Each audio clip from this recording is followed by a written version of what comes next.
Standard 11 physics chapter 6 आज आप स्थिति ऊर्जा विषय अभ्यास करीशू। नेक्स्ट लास्ट टाइम आप उदाहरण नंबर 6.6 गणेलू। हवे आप आगळनी थियरी जोईए स्थिति ऊर्जा।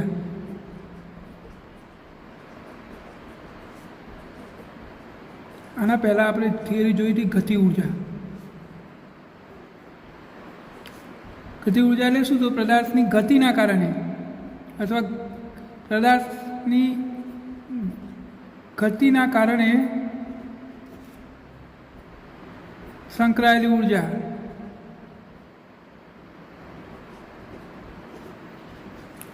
हवे आ स्थिति ऊर्जा। तो स्थिति ऊर्जा एटले शुं? तो पदार्थनी स्थितिना कारणे जे ऊर्जा होय, स्थितिना कारणे जो ऊर्जा होय ने शुं कहेवाय? स्थिति ऊर्जा। आ स्थिति ऊर्जानी आपणे विभावना समझीए ए पहला एक बे उदाहरण समझी लईए। मानी लो कि कोई स्प्रिंग होय, आ स्प्रिंग ने आपणे उपरथी दबावीए तो एमां संकोचन थाय एटले के नानी थई जाय। तो आपणे उपरथी जे बल लगाड्युं, आ बाह्य बल एफ लगाड्युं अने एने आटલું संकोचन करायुं।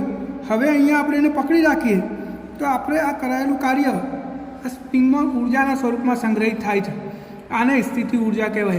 हवे ज्यारे आपणे बळ हटावी लईशुं त्यारे स्प्रिंग आपोआप ऊपर तरफ गति करशे एटले के एनुं विस्तरण थशे।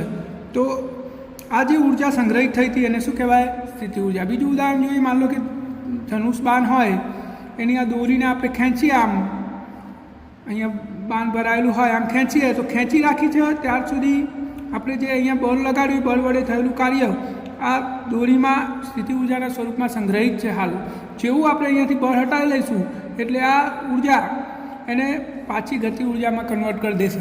एटले के आ अहींया पकड़ी राखेली जे स्थिति है, स्थितिना कारणे एमां ऊर्जा है, ऊर्जाने शुं कहेवाय? स्थिति ऊर्जा कहे छे। तो आपणे आ स्थिति ऊर्जानो अभ्यास अहींया करवानो छे। तो ए समजवा माटे आपणे एक एम दरनो पदार्थ लईए जे पृथ्वीनी सपाटी पर पड़ेलो छे। अहींया एम दरनो एक पदार्थ छे। आ पदार्थ ने आपणे बाह्य बल लगाड़ीने अहींया ऊपर लावीए छीए। मान लो कि एच जेटली ऊंचाई आपणे लाया तो आनी पर लागतुं बळ, गुरुत्वाकर्षण बळ केटलुं? mg। तो आ गुरुत्वाकर्षण बळ विरुद्ध कार्य करवुं पड़शे अने कार्य करीने हूँ एने अहींया लावुं छुं।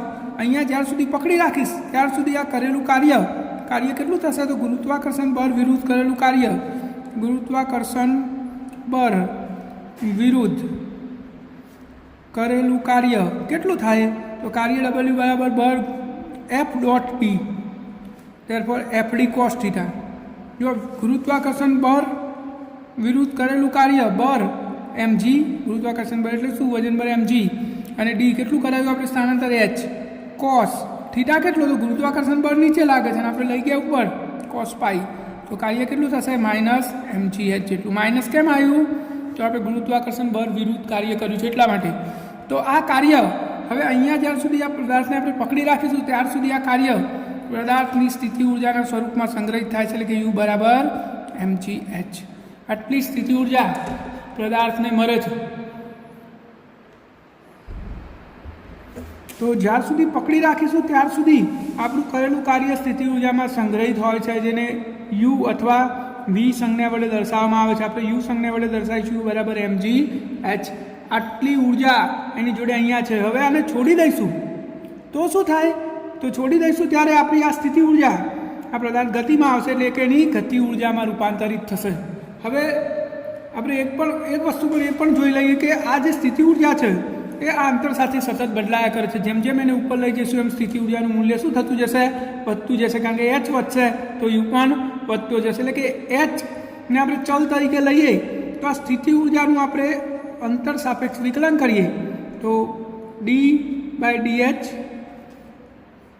माइनस mgh कार्यनु ऋण मूल्य एटले आ कार्य है एनु ऋण मूल्य એટલે આગળ माइनस तो माइनस माइनस प्लस थई गयो d बाय dh mgh। तो आ बे तो अचर है तो mg अचर अने h नी सापेक्ष विकलन 1 तो शुं जवाब आव्यो? mg।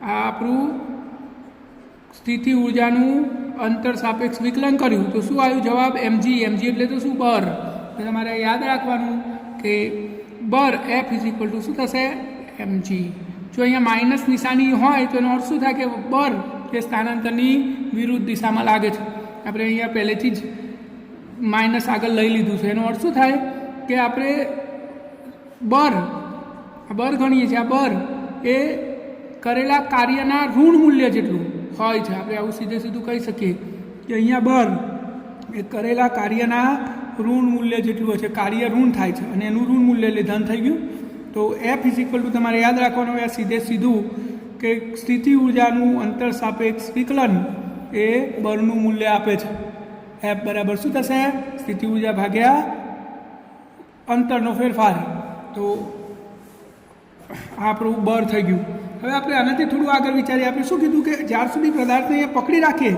ત્યાર સુધી કરેલું કાર્ય એની સ્થિતિ ઉર્જાના સ્વરૂપમાં સંગ્રહિત હોય છે હવે તમે આને છોડી દો તો એ ધીરે ધીરે એના વેગમાં વધારો થશે જ્યારે અહીંયા પહોંચે ત્યારે એનો વેગ કેટલો હોય તો જમીન પર પહોંચે ત્યારે તેનો વેગ આપણે સૂત્ર આગળ ભણી ગયા છે બીજા ચેપ્ટરમાં v² = 2gh v = √2gh આપણું સૂત્ર હતું મુક્ત પતન કરતા પદાર્થનો અંતિમ વેગ તો v² = 2gh હવે હું આને બે બાજુ 1/2 m વડે ગુણી દઉં આ બાજુ 1/2 m વડે ગુણ્યું અને આ બાજુ 1/2 m વડે ગુણી દઉં તો આ 1/2 m વડે ગુણી દઉં તો આ 2 કેન્સલ થઈ ગયા તો અહીંયા શું વધ્યું mgh 1/2 mv² બરાબર શું આવ્યું mgh 1/2 mv² એટલે તો ગતિ ઉર્જા થાય તો k બરાબર શું આવ્યું mgh આનો અર્થ શું થયો કે અહીંયા જ્યારે પદાર્થ હતો સ્થિર પકડી રાખ્યો તો ત્યારે બધી ઉર્જા mgh જેટલી હતી હવે શું થશે જેમ નીચે આવશે એમ આ ઉર્જા ઓછી થતી જશે અને ગતિ ઉર્જા વધતી જશે જ્યારે અહીંયા પહોંચે ત્યારે બધી ઉર્જા શામાં રૂપાંતરિત થઈ જશે mgh જેટલી બધી ઉર્જા પાછી શામાં આવી જશે ગતિ ઉર્જામાં તો આખી પ્રક્રિયા શું થઈ ફરીથી સમજી લઈએ જો પદાર્થ અહીંયા તળિયે પડ્યો તો ત્યારે એની સ્થિતિ ઉર્જા શું હતી 0 કારણ કે સ્થિતિ ઉર્જા u બરાબર શું થાય mgh h 0 તો સ્થિતિ ઉર્જા પણ શું થાય 0 હવે આ પદાર્થને આપણે જેમ ઉપર લઈ જઈશું એમ એની સ્થિતિ ઉર્જા વધતી જશે માન લો કે h ઊંચાઈ સ્થિતિ ઉર્જા કેટલી થાય mgh પકડી રાખીએ ત્યાર સુધી બધી ઉર્જા સ્થિતિ ઉર્જાના સ્વરૂપમાં હવે અને છોડી દો તો આ સ્થિતિ ઉર્જા પાછી શામાં રૂપાંતરિત થશે ગતિ ઉર્જામાં જ્યારે અહીંયા પહોંચીશું ત્યારે બધી સ્થિતિ ઉર્જા શામાં આવી જશે પાછી ગતિ ઉર્જામાં એનો અર્થ થયો કે વચ્ચે ક્યાંક આપણે ગણીએ તો પદાર્થ જોડે બે ઉર્જાઓ હશે એક સ્થિતિ ઉર્જા હશે અને એક ગતિ ઉર્જા હશે તો આ વિભાવના આપણને યાંત્રિક ઉર્જાના સંરક્ષણના નિયમ તરફ લઈ જાય છે હવે યાંત્રિક ઉર્જાના સંરક્ષણનો નિયમ શું કહે છે સમજીએ પહેલાં આપણે એક સૂત્ર રિવાઇન્ડ કરી દઈએ કે F બરાબર આપણે શું હાલ ગણીતું -du/dh h ને આપણે x ગણી લઈએ તો F = -du/dx ગમે તે દિશામાં હોય એના માટે આપણે ચલ h ની જગ્યાએ x લઈ લીધો x એ શું છે અંતર છે હવે આપણે આ dx ને આ બાજુ લાવી દઈએ તો શું થાય f dx = -du બે બાજુ સંકલન કરી દઈએ તો f dx प्रारंभिक स्थिति थी अंतिम स्थिति = -du संकलन में du प्रारंभिक स्थिति ऊर्जा थी अंतिम स्थिति ऊर्जा तो आना बराबर तो शू थाय खबर है आपने कार्य W सूत्र आपने मेळव्युं कि W बराबर संकलन में f dx अहींया शू थशे जो माइनस u નું संकलन u लिमिट शू है ui थी uf तो -uf -ui तो माइनस अंदर लई जाइए तो ui -uf એટલે કે કાર્ય સ્થિતિ ઉર્જાના ફેરફાર જેટલું હોય છે પણ જુઓ અહીંયા સ્થિતિ ઉર્જા પ્રારંભિકમાં અંતિમ બાદ થયું આપણે કાર્ય ઉર્જા પર મેળવ્યું તો એમાં શું હતું W બરાબર kf - ki હતું અંતિમ ગતિ ઉર્જામાંથી પ્રારંભિક ગતિ ઉર્જા બાદ થઈ હતી અહીંયા પ્રારંભિક સ્થિતિ ઉર્જામાંથી અંતિમ સ્થિતિ ઉર્જા બાદ થઈ છે પણ કહેવાનો અર્થ એ છે કે અહીંયા થયેલું કાર્ય અથવા સ્થિતિ ઉર્જાનો ફેરફાર એ प्रारंभिक और अंतिम बिंदुना स्थान पर ज आधार राखे छे एना मार्ग एना वेगना मूल्य के एना गतिपथ पर आधार राखतो नथी એટલે આવા બળને સંરક્ષી બળ કહેવાય કેવું બળ કહેવાય સંરક્ષી બળ ગુરુત્વાકર્ષણ બળ એક સંરક્ષી બળ છે તો અહીંયા આપણે જોઈએ છે કે થયેલું કાર્ય પ્રારંભિક અને અંતિમ બિંદુ પર જ આધારિત હોવાથી આ માત્ર સંરક્ષી બળ છે આ સ્થિતિ ઉર્જા એ અદિશ રાશિ છે ઊર્જા છે એટલે એકમ જૂલ જ થાય અને એનું પારિમાણિક સૂત્ર થાય m1L2T-2. તો આ આપણી સ્થિતિ ઊર્જા છે. તો આપણે અહીંયા બે પ્રકારની ઊર્જાઓ ભણ્યા, એક ગતિ ઊર્જા અને બીજી સ્થિતિ ઊર્જા. ગતિ ઊર્જા એટલે પદાર્થની ગતિના કારણે સંકળાયેલી ઊર્જા અને સ્થિતિ ઊર્જા એટલે પદાર્થની સ્થિતિના કારણે સંકળાયેલી ઊર્જા, એને સ્થિતિ ઊર્જા કહેવાય. હવે યાંત્રિક ઊર્જા કોને કહેવાય? યાંત્રિક ઊર્જા એટલે કુલ ઊર્જા. યાંત્રિક ઊર્જા એટલે કુલ ઊર્જા, જેની સંજ્ઞા આપણે E લઈશું અને E બરાબર થાય K+U. કેવી રીતે આપણે સમજીએ? જો K ઇઝ ઇક્વલ ટુ શું હતું? Delta K is equal two કાર્ય ઊર્જા પ્રમાણે delta K is equal two W. અને અહીંયા શું આવ્યું? અહીંયા જુઓ W બરાબર UI માઇનસ UF. આ બે સૂત્રો આપણે હમણાં હાલ જ મળી ગયા છે. હવે અહીંયા આવું તો આને મારે ડેલ્ટા યુ લખવો હોય, W બરાબર ડેલ્ટા યુ, તો આને આવું કરવું પડે, માઇનસ અંતિમ સ્થિતિ ઊર્જા માઇનસ પ્રારંભિક સ્થિતિ ઊર્જા, તો જ આપણે ડેલ્ટા તફાવત લખી શકીએ. તો હવે W બરાબર શું થઈ ગયું? Minus delta you. તો W બરાબર ડેલ્ટા કે અને W બરાબર માઇનસ ડેલ્ટા યુ, આ બે સરખાઈ દઈએ તો ડેલ્ટા કે બરાબર માઇનસ ડેલ્ટા યુ. ત્યારપર ડેલ્ટા કે અને આ બદલાવો તો પ્લસ ડેલ્ટા યુ. તો delta you is equal two 0. આ બે W આપણે સરખાઈ દીધા તો ડેલ્ટા કે પ્લસ ડેલ્ટા યુ બરાબર શું થઈ ગયું? 0. આનો અર્થ શું થયો કે ગતિ ઊર્જામાં થયેલો ફેરફાર વત્તા સ્થિતિ ઊર્જામાં થયેલો ફેરફાર, આ બંનેનો ફેરફાર હંમેશા શૂન્ય હોય છે. આને જ યાંત્રિક ઊર્જાનો સંરક્ષણનો નિયમ કહે છે. આપણે એને થોડું ડિટેલમાં સમજીએ.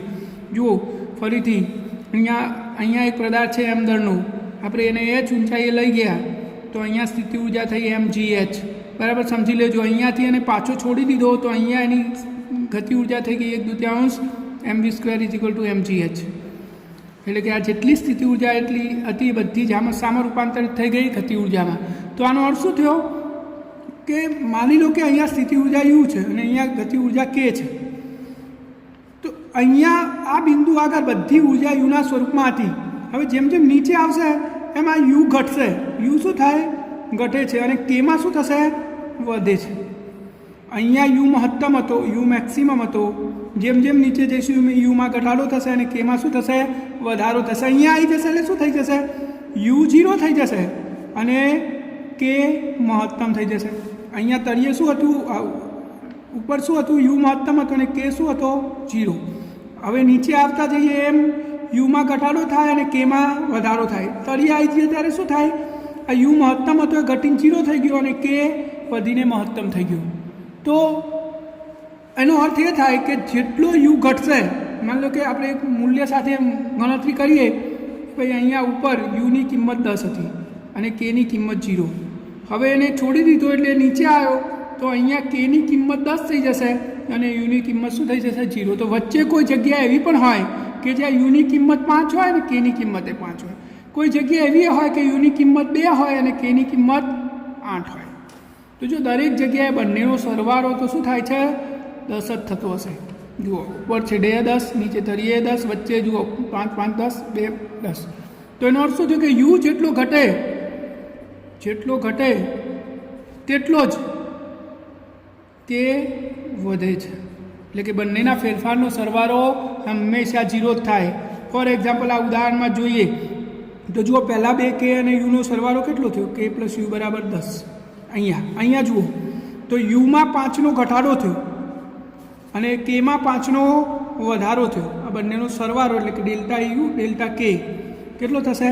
0 થાય. અને યુ પ્લસ કે ગણો તો યુ 5 કે 5 કેટલો થઈ ગયો? 10 થઈ ગયો. ફેરફારનો સરવાળો 0 અને મૂલ્યનો સરવાળો અચળ. અહીંયા જુઓ, અહીંયા પણ આપણે ફેરફારનો સરવાળો પહેલાં કરીએ તો કેની કિંમત શું થઈ ગઈ? 10. એટલે કે કેમાં થયેલો ફેરફાર 10 અને યુમાં જુઓ 10માંથી 0 થઈ ગયો એટલે કે ડેલ્ટા યુ -10 થયો. આ બંનેનો સરવાળો કરો, +10 -10 શું થાય? 0. અને બંનેના મૂલ્યનો સરવાળો તો 10 થશે જ.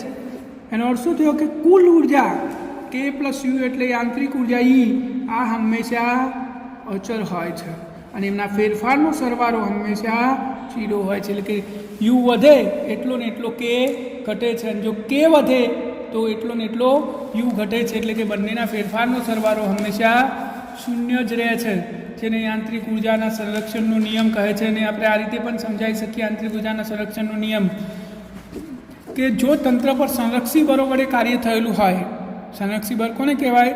જે વેગ પદાર્થના ગતિપથ કે ગતિ ઉર્જા પર આધારિત ના હોય એવા બળને સંરક્ષી બળ કહેવાય. તો જો તંત્ર પર સંરક્ષી બળ વડે કાર્ય થયું હોય તો એ તંત્રની કુલ યાંત્રિક ઉર્જાનું સંરક્ષણ થાય છે, એટલે કે અચર રહે છે. કોઈપણ જગ્યાએ તમે યાંત્રિક ઉર્જા ગણો તો એ સરખી જ હોય, ક્યારેય બદલાતી નથી. એનો અર્થ એ થાય કે પ્રારંભિક ગતિ ઉર્જા એટલે કે KI પ્લસ પ્રારંભિક સ્થિતિ ઉર્જા એ હંમેશા અંતિમ ગતિ ઉર્જા અને અંતિમ સ્થિતિ ઉર્જા જેટલી જ હોય છે. એટલે કે EI બરાબર EF. યાંત્રિક ઉર્જાનું સંરક્ષણ થાય છે ક્યારે? જ્યારે સંરક્ષી બળ વડે કાર્ય થતું હોય ત્યારે. આપણે 3 કિસ્સાઓ માટે આપણે ફરીથી ગણીએ. માન લો કે આ એક H ઊંચાઈનું ટાવર છે. અહીંયા આપણે એક પદાર્થને મુક્ત પતન કરાવીએ છીએ. હવે મુક્ત પતન કરાવતા હોય એટલે અહીંયા મહત્તમ અંતરે શું હોય? સ્થિતિ ઉર્જા હોય. ગતિ ઉર્જા શું હોય? 0. આ સ્થિતિ ઉર્જા કેટલી થશે? mgh જેટલી. અહીંયા એક બિંદુ આગળ આપણે લઈએ, કેટલી? h ઊંચાઈએ. તો અહીંયા સ્થિતિ ઉર્જા આવે શું થશે? mg small h. અને ગતિ ઉર્જા અહીંયા માન લો કે એનો વેગ v છે અથવા vh છે, તો 1/2 mvh². અને આ તળિયે સ્થિતિ ઉર્જા 0 થઈ જશે અને ગતિ ઉર્જા કેટલી થઈ જશે? મહત્તમ, એટલે કે 1/2 m અંતિમ વેગનો વર્ગ. તો આ 3 જગ્યાએ આપણે ગતિ ઉર્જા અને સ્થિતિ ઉર્જા ગણી જો છે. ઉપર સ્થિતિ ઉર્જા મહત્તમ, ગતિ ઉર્જા 0. નીચે ગતિ ઉર્જા 0 અરે સ્થિતિ ઉર્જા 0 અને ગતિ ઉર્જા મહત્તમ. અને વચ્ચે શું થયું? બંને ઉર્જાઓ છે. તો I1 IE2 અને IE3 અથવા IEI અને IEF, આ વચ્ચેની કોઈ લઈ લઈએ EH. તો તમે કોઈ પણ જગ્યાએ સ્થિતિ ઉર્જાઓ સરખાઈ શકો. જુઓ I = EF. તો EI શું હતો? આ બંનેનો સરવાળો mgh = EF કેટલો? 1/2 mvf². આ mm કેન્સલ, 2 પેલ બાદ જતા રહે, તો vf² બરાબર 2gh. આપણું સૂત્ર આવી ગયું અંતિમ વેગનું વર્ગમૂળમાં 2gh. એવી રીતે તમે આ બે ઉર્જાઓએ સરખાઈ શકો.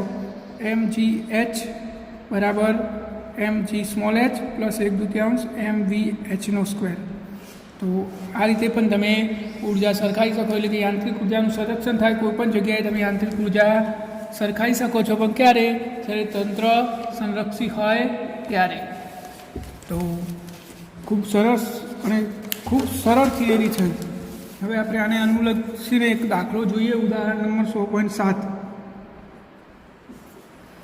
m દરનો એક દડો L લંબાઈની દર રહિત દોરી વડે લટકાવેલો છે, જેને નિમ્નતમ બિંદુ A પાસે સમક્ષિત દિશામાં v0 વેગથી ગતિ કરવામાં આવે છે કે જેથી તે ઉર્ધ્વ સમતલમાં અર્ધવર્તુળાકાર માર્ગે જાય તથા ફક્ત મહત્તમ ઊંચાઈ આવેલા બિંદુ C પાસે દોરી ઢીલી પડે છે. તો ઉર્ધ્વ સમતલમાં આકૃતિમાં દર્શાવેલ છે. તો v0 બિંદુઓ B અને C પાસે તેની ઝડપ, B અને C પાસે ગતિ ઉર્જાનો ગુણોત્તર શોધો. પહેલાં રકમને સમજી લઈએ. આપણે એક દોરી વડે એક પથ્થર લટકાયેલો છે m દરનો આ રીતે. હવે એને આમ ગોળ ગોળ ફરાવવાનો છે. આપણે દોરી આમ શિરોલંબ સમતલમાં, આમ નહીં, શિરોલંબ સમતલમાં ઊભું. તો એને ફરાઈએ આપણે તો શું થશે?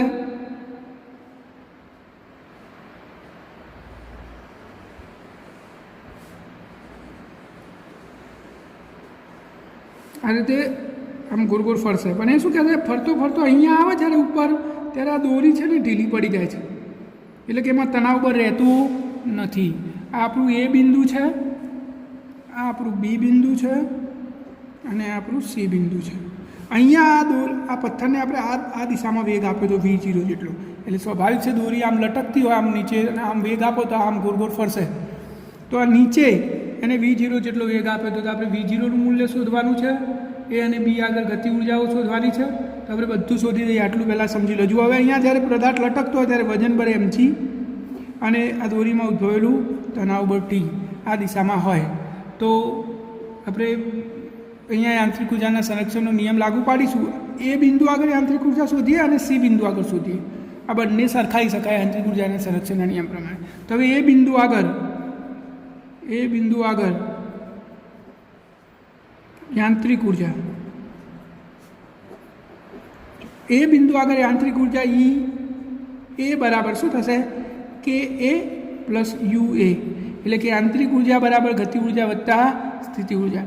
તો ગતિ ઉર્જા કેટલી થશે? 1/2 એમ અને V0 વેગ છે એટલે V0નો વેગ પ્લસ સ્થિતિ ઉર્જા શું થાય 0, કારણ કે એનું અંત્ય બિંદુ છે. અહીંયા તમે એને આમ છોડી દો તો એમના એમ સ્થિર રહેશે, એટલે કે એનું સંદર્ભ બિંદુ કહેવાય.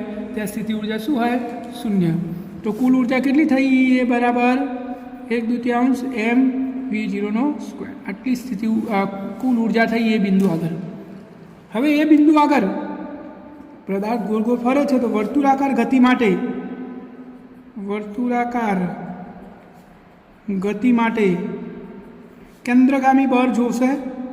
કેન્દ્રગામી બળ mv0નો સ્ક્વેર બાય આ દોરીની લંબાઈ r ઇઝ ઇક્વલ ટુ ક્યાંથી પૂરું પડશે? તો બે બળ લાગે છે, તણાવ બળ લાગે છે, એ વધારે હશે કોના કરતાં?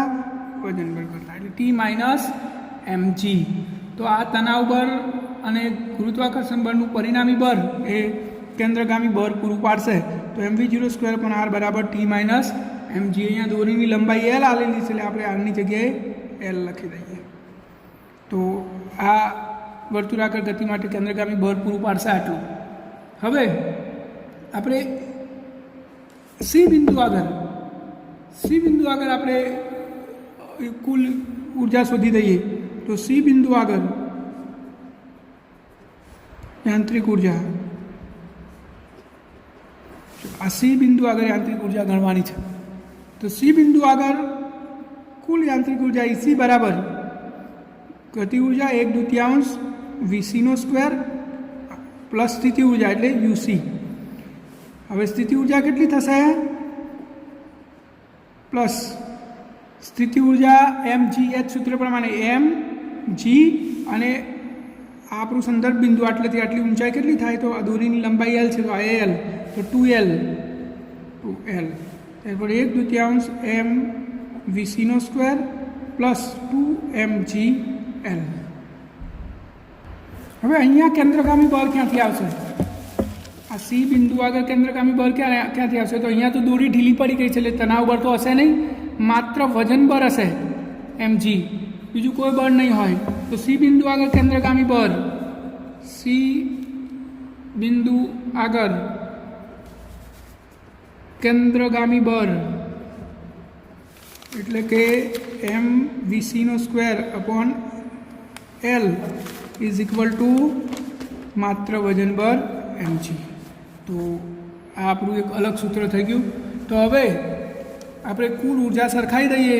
તો યાંત્રિક ઉર્જાના સંરક્ષણના નિયમ પ્રમાણે યાંત્રિક ઉર્જાના સંરક્ષણના નિયમ પ્રમાણે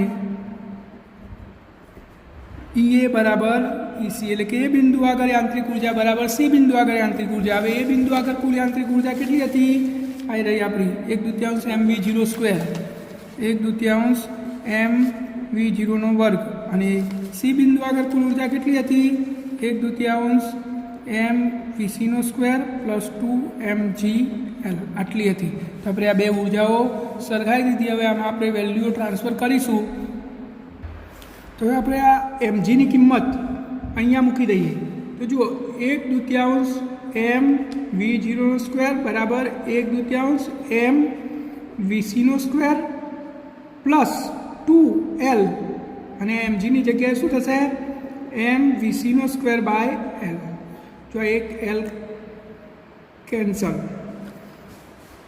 તો અહીંયા શું વધ્યું? 1/2 mvcનો સ્ક્વેર પ્લસ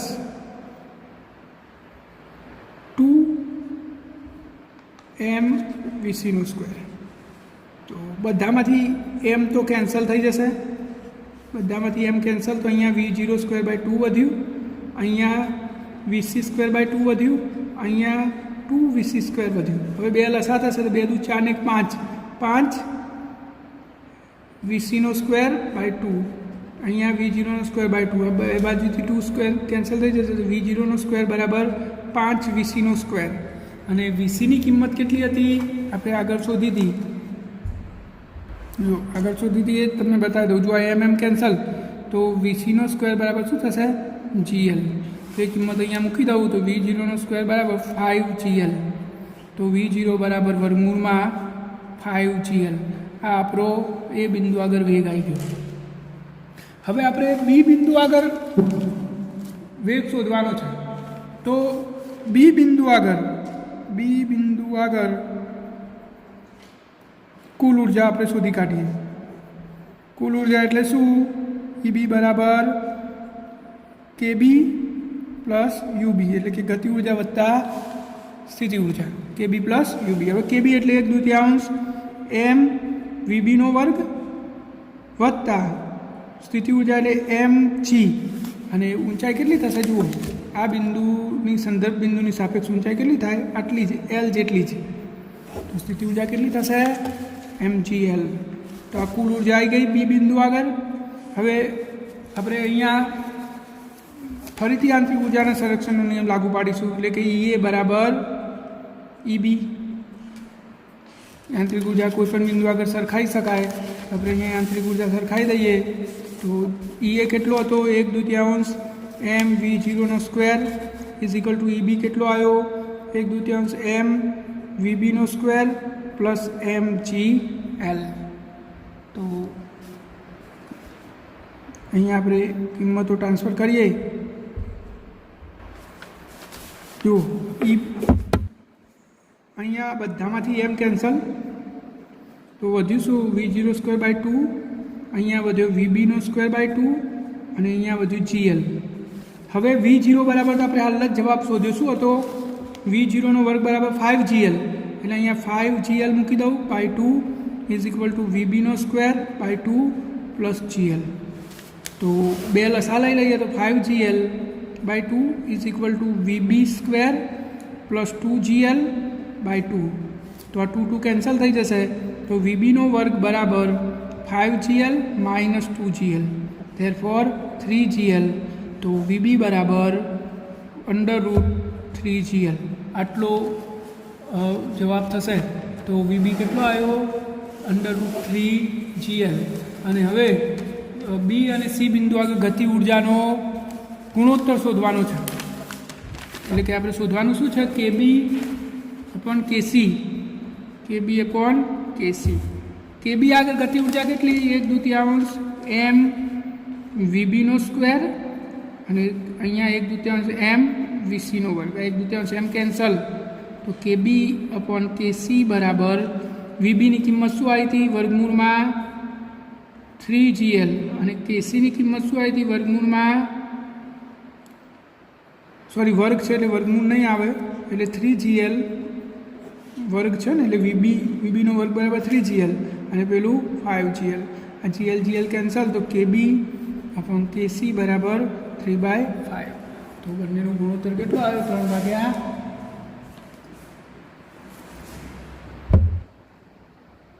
સોરી, અહીંયા એક માઇનોર ભૂલ થઈ છે, જોઈ લઈએ આપણે. કેબી અપોન કેસી બરાબર, જો 1/2 એમ કેન્સલ, તો વીબીનો સ્ક્વેર ભાગ્યા વીસીનો સ્ક્વેર. હવે વીબીનો સ્ક્વેર તો આપણે હાલ જ શોધ્યો હતો. જો વીબીનો સ્ક્વેર કેટલો હતો? 3GL.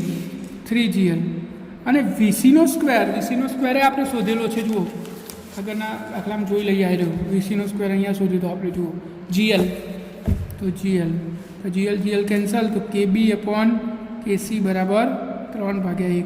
આટલો જવાબ થશે. તો જો દાખલો થોડો લાંબો છે પણ એટલો બધો અઘરો બી નથી.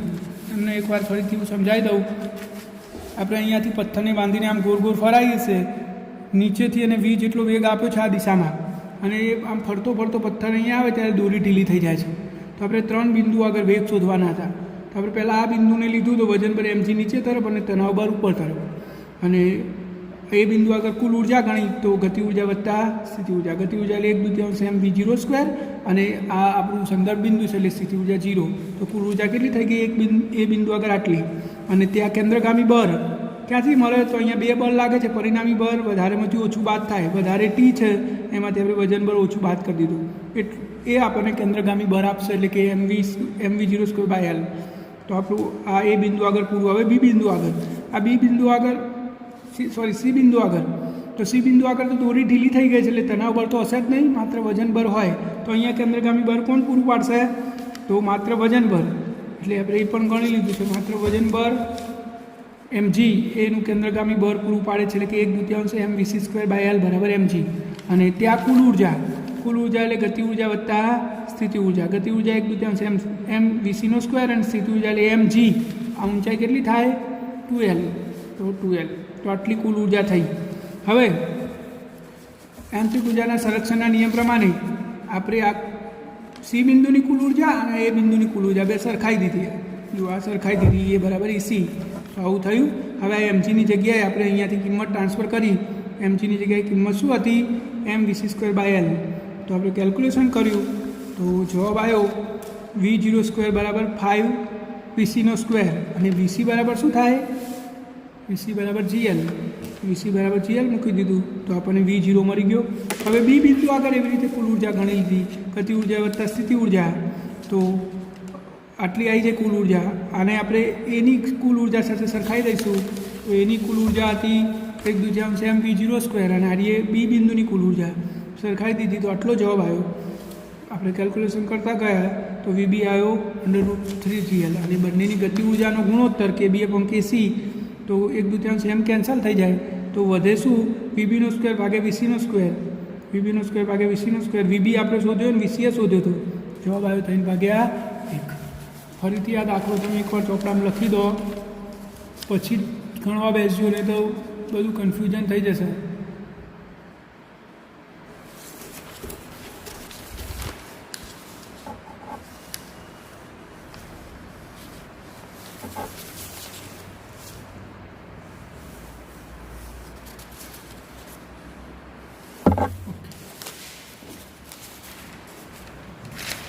હવે આપણે આગળ જે જોઈશું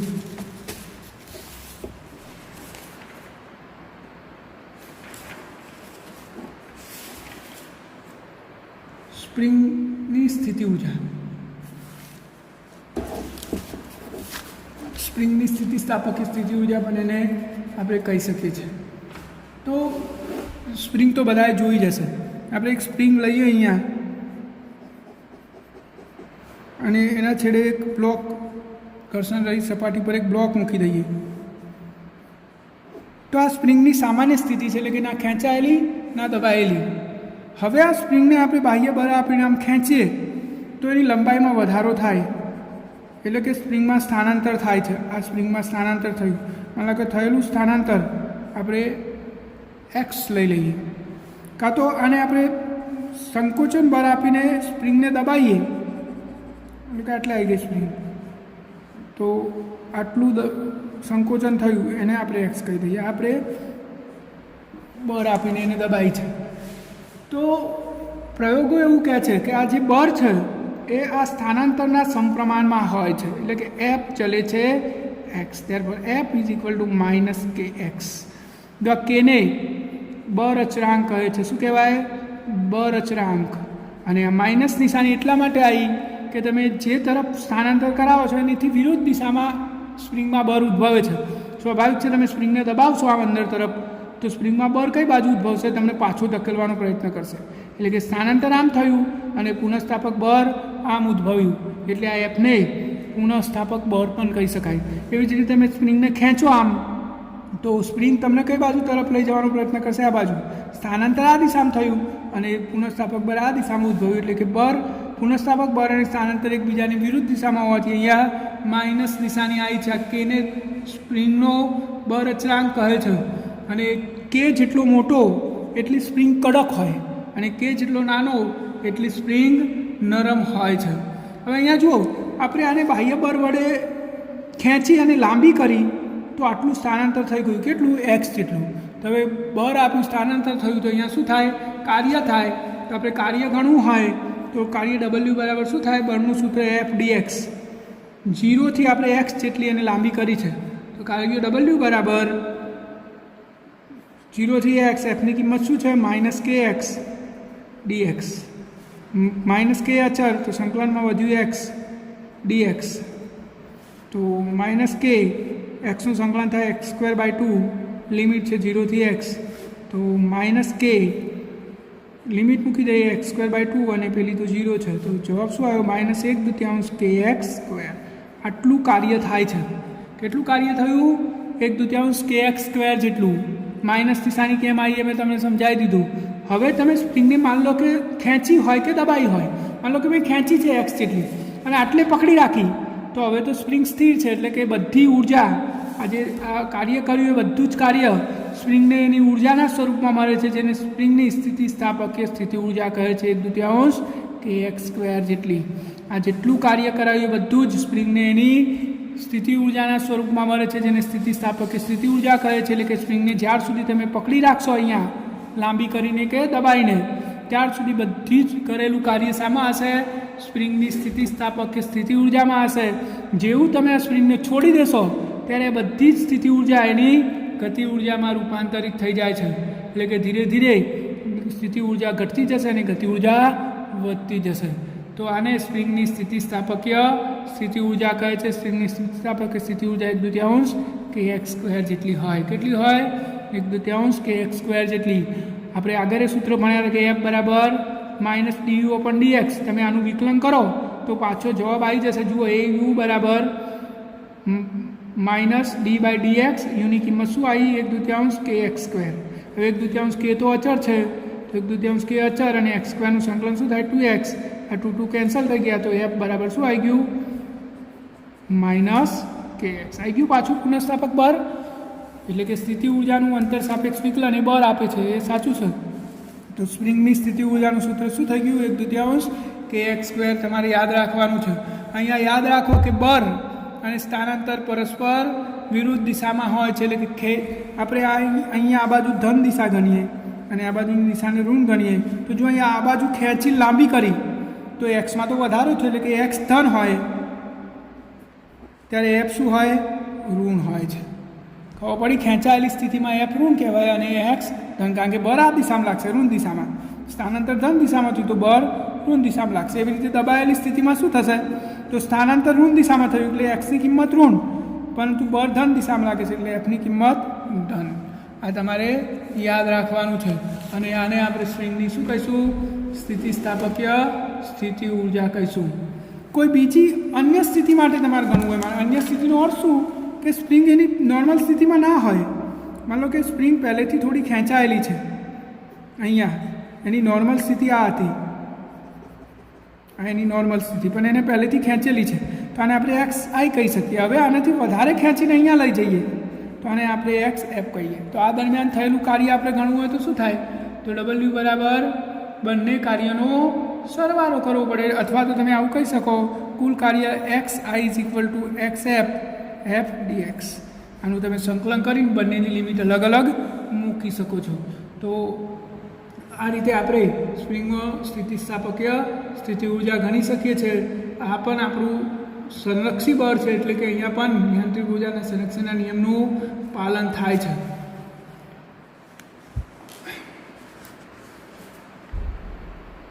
હવે આને આપણે ગ્રાફ વડે સમજીએ. જુઓ, આ આપણી સ્પ્રિંગ,